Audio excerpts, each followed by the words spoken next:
Like, that's it. I want to use this as a ministry. So you go to your backyard and you look at the plot of ground and you're like, yeah, all right, we're going to grow some asparagus here. I don't know why. We're going to grow some cabbage here or whatever. Some spinach, that'd be great. Tomatoes, oh, wonderful.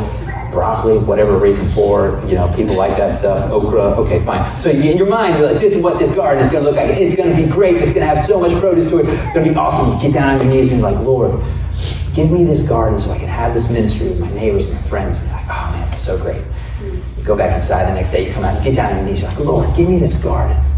So it could be great and wonderful. Day after day, you're praying, Lord, give me this garden, give me this garden. You haven't plowed the garden yet.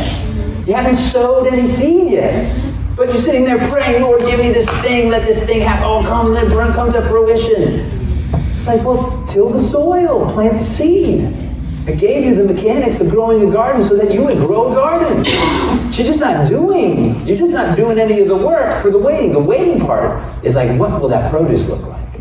Like, how great will that be? And maybe, if your desire is to have this garden to connect with others for the ministry, you might have this dismal, terrible, awful garden that you're like ashamed to give the produce over, and you find that actually causes people to rally around you. Because sometimes we have this expectation, like, I'm gonna have this beautiful garden, and it's like all my tomatoes are gross and they're being attacked and everything's miserable. Well, what was the goal of the garden? The goal of the garden was to develop community and to love on other people, and all of a sudden people are coming around, even though the garden that I had in my mind isn't the thing.